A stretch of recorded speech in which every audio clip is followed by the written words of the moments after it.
বিশ্বাস করো, পুরনো দিনের সেই ওই ফ্রি ফায়ারটাকে সবাই যেমন মিস করে, ঠিক তেমনি ভাবে আমিও তোমাকে অনেক বেশি মিস করি। আমি হয়তো নাইম আলমের মতন এত কিউট না, কিন্তু বিশ্বাস করো, আমি কখনোই গেমিং উইথ জিহাদের মতো তোমার জীবন থেকে হারিয়ে যাব না। আমি কখনোই কাজী অর্পার মতো রাগ করে কিবোর্ড ভেঙে ফেলার মতো তোমার মনটাকে কখনোই ভেঙে দিব না। শত অপমানের পরেও আমি রোস্টারের মতো তোমাকে পাওয়ার চ্যালেঞ্জ নিব।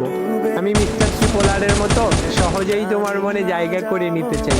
তুমি আমাকে তাড়িয়ে দিলে আমি এলুশনিজ ওয়াইটি অর্থাৎ রিঙ্কু ভাইয়ের মতো বারবার তোমার জীবনে ফিরে আসবো। আর তুমি কখনো ভুল করলে আমি টিভির মনের মতো তোমাকে গালি দেব। আমি লিজেন্ড প্রো রুবেলের মতো সবসময় তোমাকে হাসি খুশি রাখবো। আমি কখনো 2F রোল গেমারের মতো তোমার সাথে মজা করব না।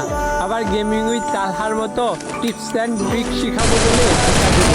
তুমি আমাকে কষ্ট দিলে আমি গেমিংয়ের লাইভে এসে চিল্লাচিল্লি আর কান্না করার মতো তোমার জন্য কান্না করবো। আর তুমি আমাকে একটু ভালোবাসা দিলে আমি ইটস কাব্য